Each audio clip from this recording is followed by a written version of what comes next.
Hello दोस्तों। तो आज हम आरआरबी रेलवे सुरक्षा बल आरपीएफ परीक्षा 2019 के कांस्टेबल के प्रीवियस ईयर पेपर का एनालिसिस करेंगे, जो है 22/1/2019 के थर्ड शिफ्ट का आया हुआ पेपर है। इसके पहले के जितने भी शिफ्ट का पेपर था उसका हमने एनालिसिस कर लिया है। अगर वो वीडियो आप नहीं देखे हैं तो सबसे पहले जाके वो वीडियो देख लें, और अगर इस चैनल पे आप पहली बार है तो इस चैनल को सब्सक्राइब कर लें। तो चलिए आज के क्वेश्चन को हम स्टार्ट करते हैं। तो आज का हमारा फर्स्ट क्वेश्चन है। क्वेश्चन दिया गया, निम्न में से किस देश के साथ लगने वाली भारत की सीमा सबसे लंबी है? तो इसका हमारा करेक्ट आंसर हो जाएगा ऑप्शन है बांग्लादेश। इससे जुड़े तथ्य देखिए, भारत की स्थलीय सीमा 1506.7 किलोमीटर है, जो 7 देशों से लगती है। भारत की सबसे लंबी सीमा बांग्लादेश से साझा करता है। भारत की स्थलीय सीमा इस प्रकार है: बांग्लादेश से 4096.7 किलोमीटर, चीन से 3488 किलोमीटर, पाकिस्तान से 3323 किलोमीटर, नेपाल से 1751 किलोमीटर, म्यांमार से 1643 किलोमीटर, भूटान से 699 किलोमीटर और अफगानिस्तान से 106 किलोमीटर है। नेक्स्ट क्वेश्चन की ओर हम बढ़ें तो नेक्स्ट क्वेश्चन की बात करें, देखिए दिया गया है। नेक्स्ट हमारा क्वेश्चन है, दूसरा तमिल संगम निम्न में से किस स्थान पर संपन्न हुआ? तो इसका हमारा करेक्ट आंसर हो जाएगा ऑप्शन सी, कपातपुरम। इससे जुड़े तथ्य देखिए, दक्षिण भारत कृष्णा एवं तुंगभद्रा नदी के दक्षिण में स्थित क्षेत्र में लगभग 300 ईसा पूर्व से 300 ईस्वी के बीच की अवधि को संगम काल के नाम से जाना जाता है। तमिल किंवदंतियों के अनुसार प्राचीन दक्षिण भारत में 3 संगमों तमिल कवियों का समागम का आयोजन किया गया था, जिसे मुच्चगम कहा जाता है। दूसरा संगम कपातपुरम में संपन्न हुआ था। इस संगम का एकमात्र तमिल व्याकरण ग्रंथ तोलकाप्पियम ही उपलब्ध है। अगले क्वेश्चन की हम बात करें, देखिए हमारा नेक्स्ट क्वेश्चन दिया गया है। क्वेश्चन हमारा है, पौधों में तने और जड़ों का आकार किस ऊतक के कारण बढ़ता है? तो इसका हमारा राइट आंसर हो जाएगा ऑप्शन ए, शीर्षस्थ विभज्योतक। इससे जुड़े तथ्य देखिए दिया गया है, शीर्षक विभज्योतक पौधों में पाया जाने वाला एक ऊतक है जो पौधों के विकास के लिए जिम्मेदार होता है और जड़ के शीर्षों के साथ साथ नए अंकुरों और पत्तियों तनों के शीर्षों में भी पाया जाता है। विभज्योतक शब्द का प्रयोग पहली बार वर्ष 1858 ईस्वी में कार्ल विल्हेम वान नेगेली ने किया था। नेक्स्ट क्वेश्चन की हम बात करें। नेक्स्ट हमारा देखिए क्वेश्चन दिया गया है। क्वेश्चन है, क्राइस्ट द रिमीडर प्रतिमा किस देश में स्थित है? तो इसका हमारा करेक्ट आंसर होगा ऑप्शन डी, ब्राज़ील। इससे जुड़े तथ्य देखिए दिया गया है, क्राइस्ट द रिमीडर ब्राज़ील के रियो डी जेनेरो में कोर्कोवाडो पर्वत पर स्थापित ईसा मसीह की एक प्रतिमा है, जिसे दुनिया का सबसे बड़ा आर्ट डेको स्टैचू माना जाता है। इसका निर्माण वर्ष 1922 से 1931 के बीच में किया गया था। यह मजबूत कंक्रीट और सोप स्टोन लिबास से बनी है। यह प्रतिमा आधार सहित 130 फीट लंबी और 52 फीट चौड़ी तथा इसका वजन 635 मीट्रिक टन है। यह दुनिया के 7 अजूबों में से एक है। अगले क्वेश्चन की बात करें तो देखिए अगला क्वेश्चन हमारा दिया गया है। क्वेश्चन हमारा है कि प्रत्येक उत्पादन भूमि, श्रम, भौतिक पूंजी और मानव पूंजी को मिलाकर संभव है कहलाते हैं। तो इसका हमारा करेक्ट आंसर हो जाएगा ऑप्शन सी, उत्पादन के घटक। इससे जुड़े तथ्य देखिए, अर्थशास्त्र में किसी वस्तु या सेवा के उत्पादन में जिन चीज़ों की आवश्यकता होती है उन्हें उत्पादन के घटक कहते हैं। इसके अंतर्गत प्रत्येक उत्पादन भूमि, श्रम, भौतिक पूंजी और मानव पूंजी को शामिल करते हैं। अगले क्वेश्चन की हम बात करें, देखिए हमारा नेक्स्ट क्वेश्चन दिया गया है।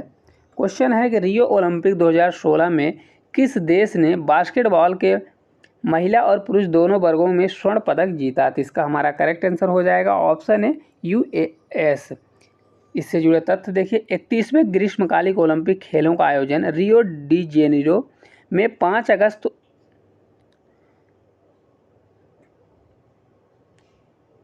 अगस्त से 21 अगस्त 2016 को संपन्न हुआ। रियो ओलंपिक 2016 में यूएसए ने समग्र 121 पदक, इसमें से 46 स्वर्ण, 37 रजत, 38 कांस्य के साथ एक पदक तालिका में शीर्ष स्थान पर था।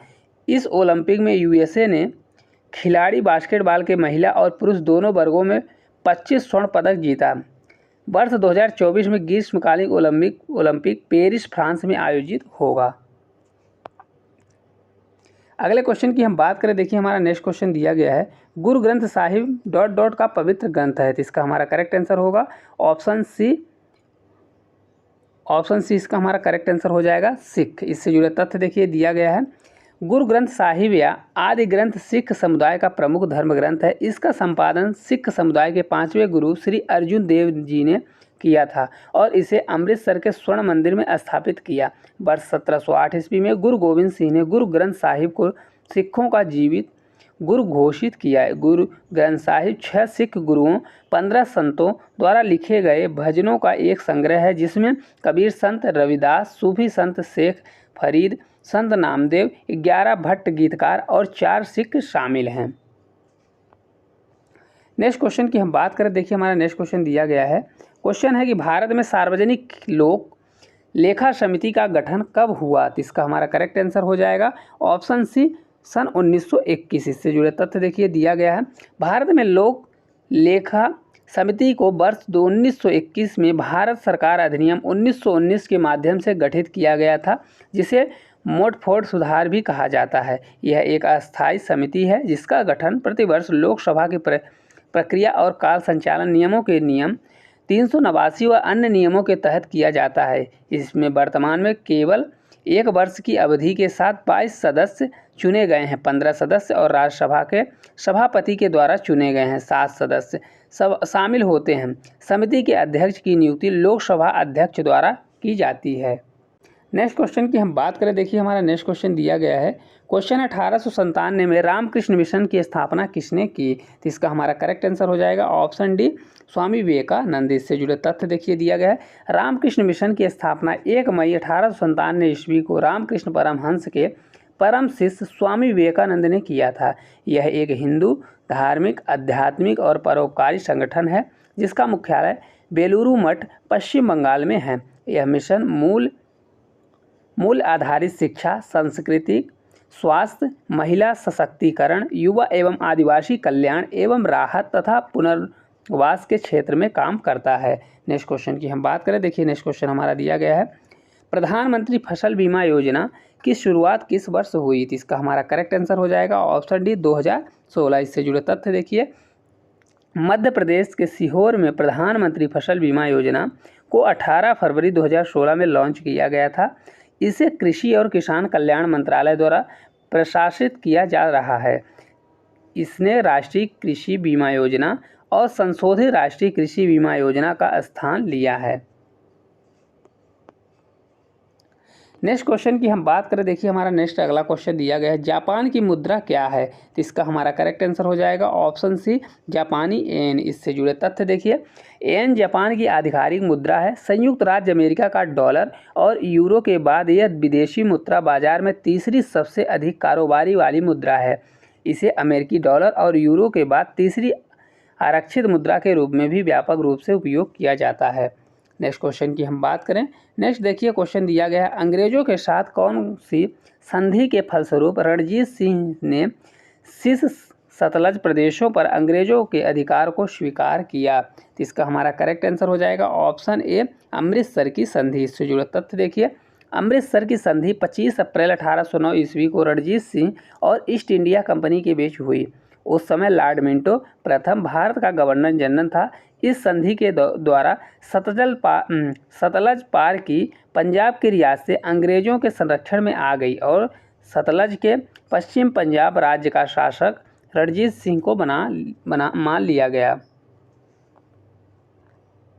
नेक्स्ट क्वेश्चन की हम बात करें, देखिए हमारा नेक्स्ट क्वेश्चन दिया गया है, बांग्लादेश पाकिस्तान से किस वर्ष मुक्त हुआ, तो इसका हमारा करेक्ट आंसर होगा ऑप्शन सी 1971। इससे जुड़े तथ्य देखिए, बांग्लादेश का स्वतंत्रता संग्राम 1971 में हुआ था।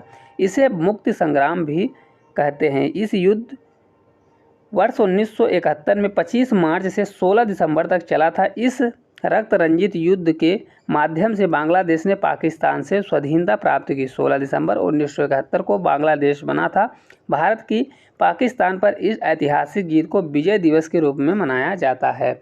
नेक्स्ट क्वेश्चन की हम बात करें, देखिए नेक्स्ट क्वेश्चन दिया गया है पृथ्वी का द्रव्यमान कितना है, तो इसका हमारा करेक्ट आंसर हो जाएगा ऑप्शन डी 5.97 इंटू 10⁻24 किलोग्राम। इससे जुड़े कुछ महत्वपूर्ण तथ्य देखिए दिया गया है, पृथ्वी का द्रव्यमान लगभग 5.9722 इंटू 10⁻24 किलोग्राम है। पृथ्वी के द्रव्यमान का उपयोग खगोल विज्ञान में एक मानक मापन के रूप में किया जाता है। पृथ्वी का द्रव्यमान अधिकतर लोहे और ऑक्सीजन से बना है। इनमें से प्रत्येक पृथ्वी के द्रव्यमान का लगभग 32% प्रतिनिधित्व करता है। मैग्नीशियम और सिलिकॉन प्रत्येक 15% होते हैं। फिर कैल्शियम, एल्यूमिनियम और निकिल लगभग 1.5% होता है। अगले क्वेश्चन की हम बात करें, अगला क्वेश्चन दिया गया लखनऊ में 1857 के विद्रोह का नेतृत्व किसने किया, तो इसका हमारा करेक्ट आंसर हो जाएगा ऑप्शन बी बेगम हजरत महल। इससे जुड़े तथ्य देखिए, लखनऊ में 1857 के विद्रोह का नेतृत्व बेगम हजरत महल ने किया था। बेगम हजरत महल के समर्थकों ने राजा जयलाल सिंह के नेतृत्व में ब्रिटिश सेना के खिलाफ विद्रोह किया। उन्होंने लखनऊ पर कब्जा कर लिया और उन्होंने अपने नाबालिग बेटे बिरजिस कद्र के संरक्षक के रूप में सत्ता संभाली, जिसे उन्होंने अवध का शासक घोषित किया था। नेक्स्ट क्वेश्चन की हम बात करें, देखिए नेक्स्ट क्वेश्चन हमारा दिया गया प्रसिद्ध यात्री फायान का संबंध किस देश से है, तो इसका हमारा करेक्ट आंसर हो जाएगा ऑप्शन डी चीन। इससे जुड़े तथ्य देखिए, फायान एक चीनी बौद्ध भिक्षु यात्री और लेखक था जो 399 ईस्वी से लेकर 412 ईस्वी तक भारत, श्रीलंका और आधुनिक नेपाल में स्थित गौतम बुद्ध के जन्म तक कपिलवस्तु की धर्म यात्रा पर आया था। वह पहला चीनी यात्री था जिसने अपने यात्रा वृत्तांत को लिपिबद्ध किया। फाहियान का मुख्य उद्देश्य भारत से बौद्ध ग्रंथ एकत्रित करके उन्हें चीन ले जाना था। फाहियान चंद्रगुप्त विक्रमादित्य के शासनकाल में भारत आया। नेक्स्ट क्वेश्चन की हम बात करें, देखिए नेक्स्ट क्वेश्चन हमारा दिया गया है किसी असमतल तल पर पड़ने वाली सभी समांतर किरणें जब परावर्तित होकर असमांतर हो जाती हैं तो यह परावर्तन कहलाता है। तो इसका हमारा राइट आंसर होगा ऑप्शन बी विसरित परावर्तन। इससे जुड़े तथ्य देखिए, जब वायुमंडल में स्थित अदृश्य किरणों का व्यास विकिरण तरंग से बड़ा होता है तब उनसे होने वाले परावर्तन को विसरित परावर्तन कहलाता है। इसके माध्यम से सौरिक शक्ति का कुछ भाग परावर्तित होकर अंतरिक्ष में चारों ओर बिखर जाता है। विसरित परावर्तन के कारण चंद्रमा का अंधेरा भाग भी आसानी से दिखाई देता है। नेक्स्ट क्वेश्चन की हम बात करें, देखिए नेक्स्ट क्वेश्चन हमारा दिया गया है, क्वेश्चन है सरदार सरोवर परियोजना निम्न में से किस नदी पर स्थित है, तो इसका हमारा राइट आंसर होगा ऑप्शन बी नर्मदा। इससे जुड़े तथ्य देखिए, सरदार सरोवर बांध गुजरात के नौगांव के पास नर्मदा नदी पर बना एक गुरुत्व बांध है। यह बांध 4 राज्यों गुजरात, मध्य प्रदेश, महाराष्ट्र और राजस्थान में पानी तथा बिजली की आपूर्ति करते हैं। यह सरदार वल्लभ भाई पटेल की महत्वाकांक्षी परियोजना थी। इस परियोजना की नींव पंडित जवाहरलाल नेहरू द्वारा 5 अप्रैल 1961 में रखा गया था। यह भारत का दूसरा सबसे बड़ा बांध है। नेक्स्ट क्वेश्चन की बात करें, देखिए हमारा नेक्स्ट क्वेश्चन दिया गया है, क्वेश्चन है सरकार द्वारा सरकारी प्रतिबंधों और बाधाओं को हटाया जाना कहलाता है। तो इसका हमारा करेक्ट आंसर हो जाएगा ऑप्शन ए उदारीकरण। इससे जुड़े तथ्य देखिए, उदारीकरण का अर्थ ऐसे नियंत्रण में ढील देना या उन्हें हटा लेना है जिससे आर्थिक विकास को बढ़ावा मिले। उदारीकरण में वे सारी क्रियाएं शामिल है जिसके द्वारा किसी देश में आर्थिक विकास में बाधा पहुंचाने वाली आर्थिक नीतियां, नियमों, प्रशासनिक नियंत्रणों, प्रक्रियाओं आदि को समाप्त किया जाता है या उनमें शिथिलता दी जाती है। नेक्स्ट क्वेश्चन की बात करें, नेक्स्ट क्वेश्चन दिया गया है 1724 में निजाम उल मुल्क असफजाह ने किस प्रांत की स्थापना की थी। इसका हमारा करेक्ट आंसर हो जाएगा ऑप्शन सी हैदराबाद। इससे जुड़े तथ्य देखिए, हैदराबाद को एक स्वतंत्र राज्य के रूप में निजाम उल मुल्क असफजाह या चीन कुलिज खान ने 1724 ईस्वी में स्थापित किया था। उसे मुगल सम्राट मोहम्मद शाह द्वारा हैदराबाद का सूबेदार नियुक्त किया गया था। हैदराबाद शहर की स्थापना कुतुब शाही सुल्तान मोहम्मद कुली कुतुब शाह ने 1591 ईस्वी में किया था। अगले क्वेश्चन की बात करें, देखिए दिया गया है निम्न में से कौन समस्थानिक नहीं है। तो इसका हमारा राइट आंसर होगा ऑप्शन डी कैल्शियम 20 और आर्गन 18। इससे जुड़े तथ्य देखिए, कैल्शियम की परमाणु संख्या 20 है जो दर्शाता है कि कैल्शियम में प्रोटॉनों की संख्या 20 और आर्गन की परमाणु संख्या 18 है, इसलिए इसमें प्रोटॉनों की संख्या 18 है। ऐसा तत्व जिसका परमाणु संख्या अलग होता है लेकिन द्रव्यमान संख्या समान होती है उसे समभारिक कहते हैं। ऐसे तत्व जिनकी परमाणु संख्या समान होती है लेकिन परमाणु द्रव्यमान भिन्न होते हैं उन्हें समस्थानिक कहा जाता है। अतः कैल्शियम 20 और आर्गन 18 समस्थानिक नहीं हैं। नेक्स्ट क्वेश्चन की हम बात करें, देखिए हमारा नेक्स्ट क्वेश्चन दिया गया, मनुष्य के लिए ध्वनि की श्रव्य सीमा ... है, तो इसका हमारा राइट आंसर होगा ऑप्शन डी 20 हर्ट्ज से 20,000 हर्ट्ज। इससे जुड़े तथ्य देखिए, ध्वनि की श्रव्य सीमा उन आवृत्तियों की सीमा को संदर्भित करती है जिन्हें एक जीव द्वारा सुना जा सकता है। मनुष्य के लिए ध्वनि को श्रव्य सीमा 20 हर्ट्ज से 20,000 हर्ट्ज तक होती है। नेक्स्ट क्वेश्चन की हम बात करें, देखिए नेक्स्ट क्वेश्चन दिया गया, तत्व की सबसे छोटी इकाई होती है, तो इसका हमारा राइट आंसर हो जाएगा ऑप्शन ए परमाणु। इससे जुड़े तथ्य देखिए, परमाणु पदार्थ की सबसे छोटी इकाई है और 2 या 2 से अधिक परमाणु मिलकर एक अणु का निर्माण करते हैं। परमाणु एक अणु में मौजूद परमाणुओं की कुल संख्या होती है। जैसे पानी की परमाणुकता 3 होती है क्योंकि इसमें हाइड्रोजन के 2 परमाणु और ऑक्सीजन का 1 परमाणु होता है। नेक्स्ट क्वेश्चन की बात करें, देखिए नेक्स्ट क्वेश्चन हमारा दिया गया है, national stock exchange of India limited की स्थापना किस वर्ष हुई, तो इसका हमारा राइट आंसर होगा 1992, ऑप्शन डी। इससे जुड़े तथ्य देखिए, national stock exchange of India limited Bharat का सबसे बड़ा वित्तीय बाजार है। वर्ष 1992 में स्थापित NSE एक परिष्कृत इलेक्ट्रॉनिक बाजार के रूप में विकसित हुआ जो इक्विटी ट्रेडिंग वॉल्यूम के हिसाब से दुनिया के तीसरे स्थान पर है। NSE भारत में आधुनिक पूर्णतः स्वचालित इलेक्ट्रॉनिक ट्रेडिंग प्रदान करने वाला पहला एक्सचेंज है। नेक्स्ट क्वेश्चन की बात करें, देखिए नेक्स्ट क्वेश्चन हमारा दिया गया है, पहले राष्ट्रीय शीतकालीन खेल किस वर्ष आयोजित किए गए, तो इसका हमारा राइट आंसर होगा ऑप्शन सी 1996। इससे जुड़े कुछ तथ्य देखिए, 1924 में ओलंपिक खेलों में भाग लेने के लिए भारत के एथलीटों का चयन करने के लिए लाहौर में पहला भारतीय ओलंपिक खेल 1924 में आयोजित किया गया था। इन खेलों का आयोजन भारतीय ओलंपिक संघ IOA द्वारा किया गया था। इस आयोजन के बाद से राष्ट्रीय खेलों को हर 2 साल के बाद आयोजन किया जाता है। पहले इसमें नाम ओलंपिक गेम था लेकिन 1940 में बॉम्बे में आयोजित खेलों के 9वें संस्करण के दौरान राष्ट्रीय खेल रख दिया गया था। पहला राष्ट्रीय शीतकालीन खेल का आयोजन 1996 में गुलमर्ग में किया गया था। अगले क्वेश्चन की बात करें, देखिए अगला हमारा क्वेश्चन दिया गया है, संविधान के अनुसार लोकसभा में कितने सदस्य होते हैं, तो इसका हमारा राइट आंसर होगा ऑप्शन बी 552 सदस्य। इससे जुड़े तथ्य देखिए, संविधान के अनुसार लोकसभा सदस्यों की अधिकतम संख्या 552 निर्धारित की गई है, जिसमें से 530 सदस्य राज्यों और 20 सदस्य केंद्रशासित प्रदेशों एवं 2 सदस्य आंग्ल भारतीय के प्रतिनिधि होते हैं। वर्तमान में लोकसभा में 543 सदस्य हैं।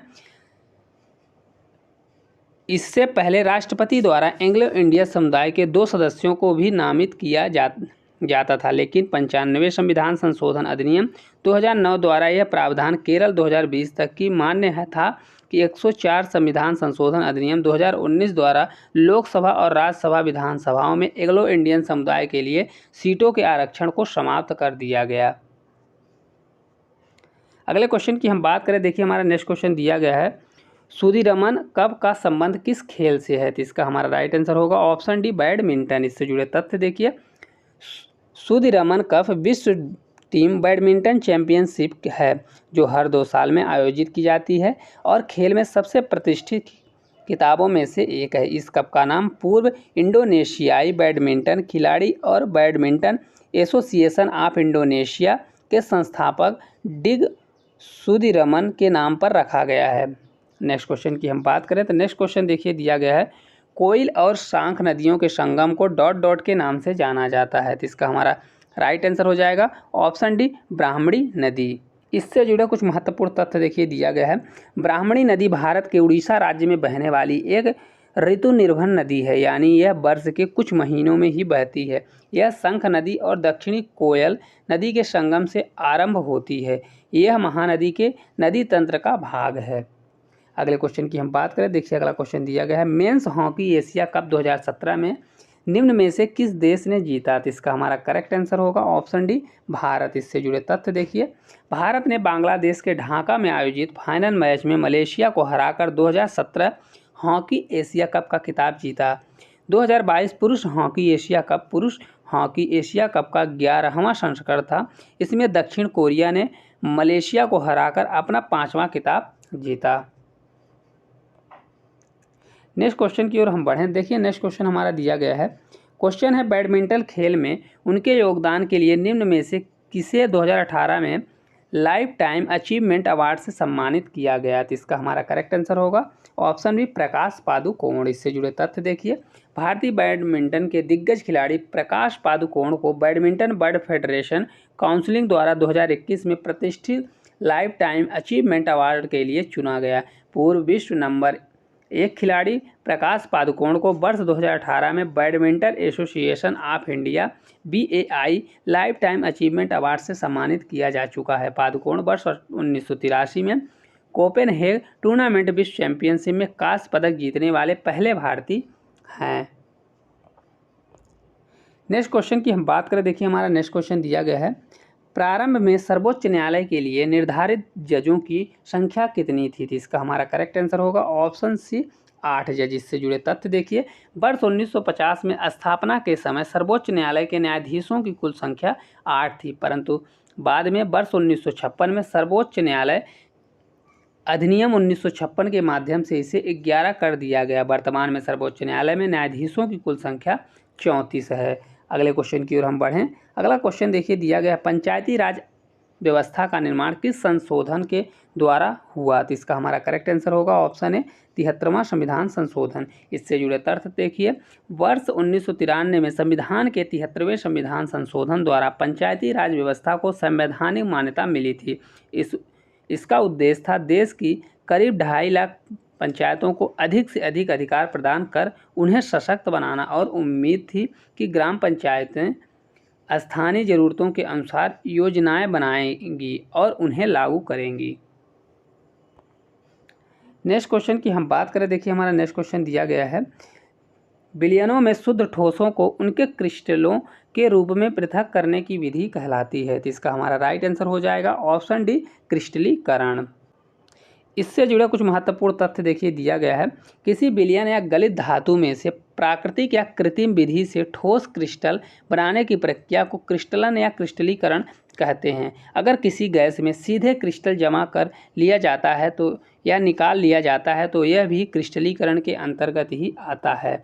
नेक्स्ट क्वेश्चन की हम बात करें तो नेक्स्ट क्वेश्चन दिया गया है, मॉन्ट्रियल शहर किस नदी के किनारे बसा है? तो इसका हमारा करेक्ट आंसर होगा ऑप्शन बी सेंट लॉरेंस। इससे जुड़े तथ्य देखिए, मॉन्ट्रियल कनाडा का एक बड़ा शहर, सुंदर और प्रमुख शहर है। यह शहर क्यूबेक प्रांत में बसा सबसे बड़ा शहर है। यह शहर सेंट लॉरेंस नदी के तट पर स्थित है।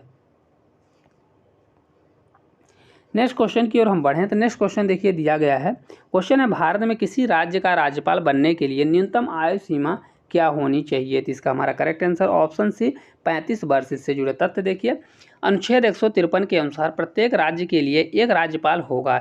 एक व्यक्ति को 2 या 2 से अधिक राज्यों का राज्यपाल नियुक्त किया जा सकता है। भारत के संविधान के अनुच्छेद 158 राज्यपाल पद के लिए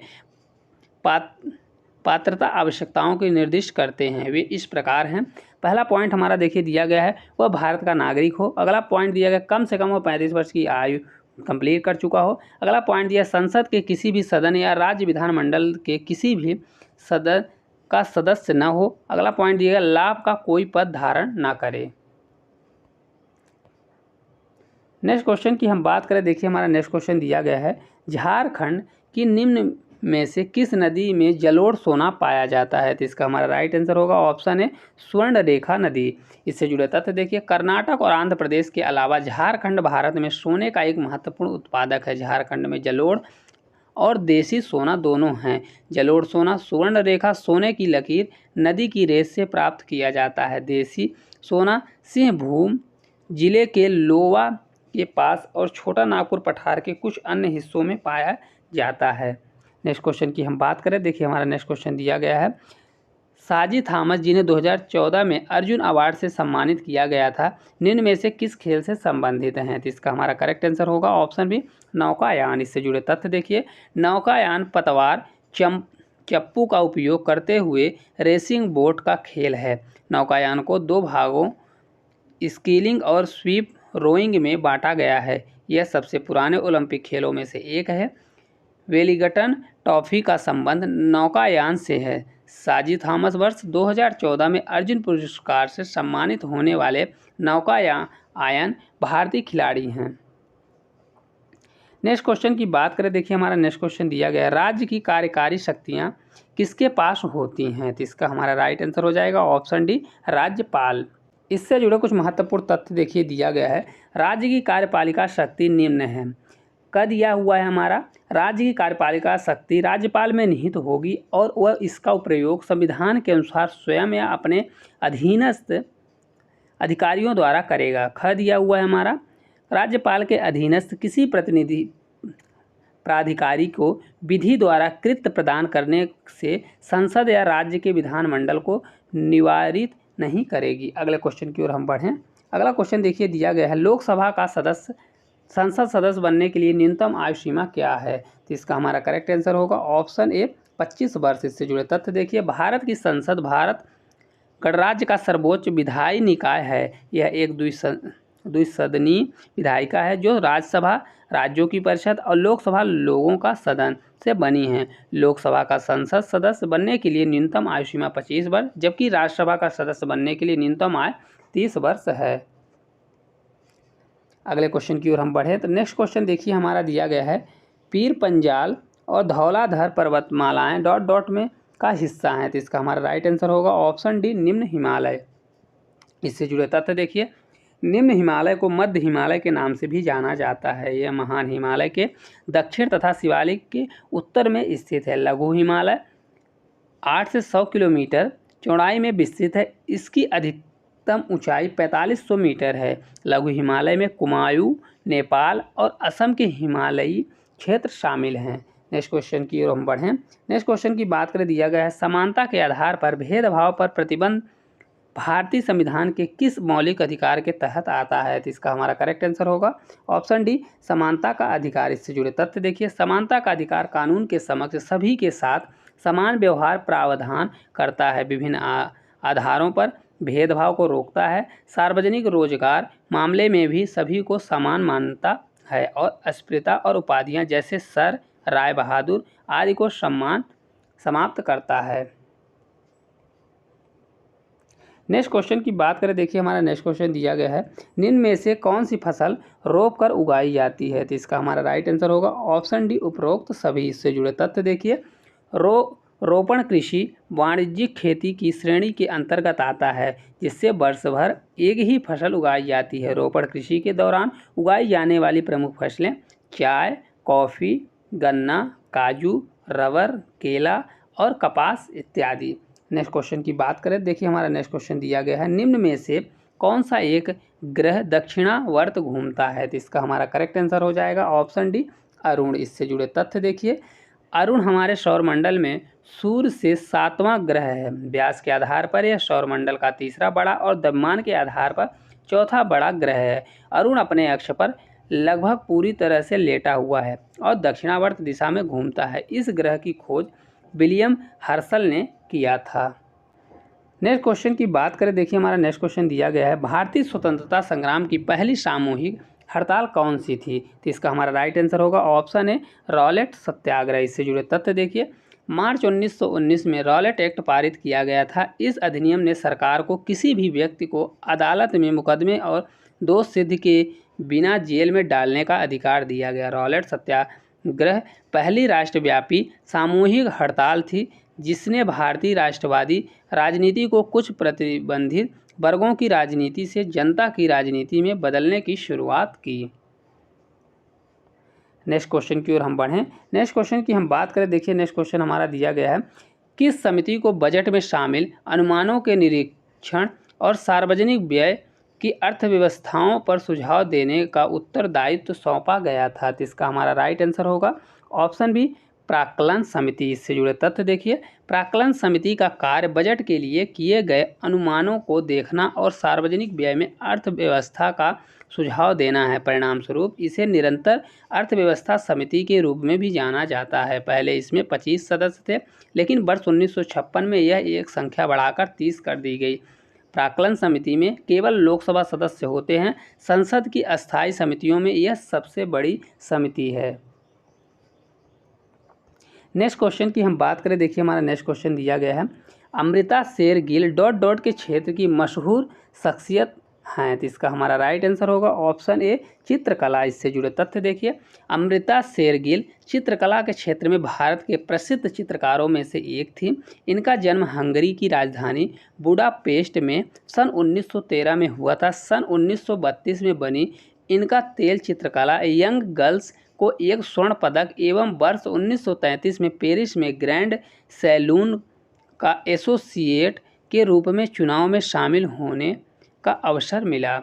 अगले क्वेश्चन की ओर हम बढ़ें तो नेक्स्ट क्वेश्चन की हम बात करें, देखिए दिया गया है, निम्न में से कौन सा भारतीय संसद का अस्थायी सदन है। तो इसका हमारा राइट आंसर होगा ऑप्शन डी राज्यसभा। इससे जुड़े तथ्य देखिए। राज्यसभा उच्च सदन है और यह भारतीय संघ के राज्यों और केंद्र शासित प्रदेशों का प्रतिनिधित्व करता है। राज्यसभा को संसद का अस्थायी सदन कहा जाता है क्योंकि यह कभी भी पूरी तरह से भंग नहीं होता। भारतीय संविधान की अनुसूची 4 में राज्यों और केंद्र शासित प्रदेशों के लिए राज्यसभा के सीटों के आवंटन से संबंधित है। नेक्स्ट क्वेश्चन की बात करें, देखिए हमारा नेक्स्ट क्वेश्चन दिया गया है, आत्महत्या की थैलियां नाम से किस कोशिकांगों को जाना जाता है। तो इसका हमारा राइट आंसर होगा ऑप्शन बी लाइसोसोम। इससे जुड़े कुछ महत्वपूर्ण तथ्य देखिए दिया गया है। लाइसोसोम जंतु कोशिकाओं में पाया जाने वाला आवरण युक्त थैलीनुमा अंग है। यह कोशिकाएं पाचन क्रिया में सहायक होता है। इसकी खोज सर्वप्रथम क्रिश्चियन डी डूबे ने वर्ष 1958 में की थी। लाइसोसोम की आत्मघाती थैली कहने का कारण यह है कि इसमें विद्यमान प्रकीर्ण कोशिका के अपने क्षतिग्रस्त या मृत कोशिका का पाचन करता है। यह कोशिका के भीतर कोशिका द्रव में होता है, जबकि राइबोसोम को कोशिका का प्रोटीन कारखाना कहा जाता है। नेक्स्ट क्वेश्चन की ओर हम बढ़ें तो नेक्स्ट क्वेश्चन की हम बात करें, देखिए दिया गया है, वह संपत्ति जो ऋण प्राप्तकर्ता के पास होती है और जिसे वह ऋणदाता किसी की गारंटी के रूप में तब तक उपयोग करता है जब तक ऋण चुका न दिया जाए कहलाती है। तो इसका हमारा करेक्ट आंसर होगा ऑप्शन डी आनुषंगिक संविदा। इससे जुड़े तथ्य देखिए। वह संपत्ति जो ऋण प्राप्तकर्ता के पास होती है और जिसे वह ऋणदाता की गारंटी के रूप में तब तक उपयोग करता है जब तक चुका न दिया जाए उसे आनुषंगिक संविदा कहलाती है। नेक्स्ट क्वेश्चन की ओर हम बढ़ें तो ये आज का हमारा आखिरी क्वेश्चन है, 50वें नंबर का क्वेश्चन है। क्वेश्चन दिया गया, अंतःस्रावी ग्रंथियों से डॉट डॉट स्रावित होता है। तो इसका हमारा right answer option D hormones. इससे जुड़े तथ्य देखिए। अंतःस्रावी तंत्र छोटे अंगों की एक एकीकृत प्रणाली है जिसमें हार्मोन्स का स्राव होता है। अंतःस्रावी तंत्र शरीर के उपाचयन, विकास, यौवन, ऊतक क्रियाएं और चित्त मूड के लिए उत्तरदायी होता है। अंतःस्रावी हार्मोन्स ऊतक से निकलते हैं और कोशिकाओं के माध्यम से रक्त प्रवाह प्रवेश करते हैं, जैसे पीनियल ग्रंथि, अग्नाशय एवं अवटु ग्रंथि। तो दोस्तों इस प्रकार हमने 50 क्वेश्चन का एनालिसिस किया। हम डेली आपके लिए ऐसे ही प्रैक्टिस सेट लाते रहेंगे। तो अगर ये वीडियो आपको अच्छी लगी हो तो वीडियो को लाइक और चैनल को सब्सक्राइब जरूर करें। Thank you.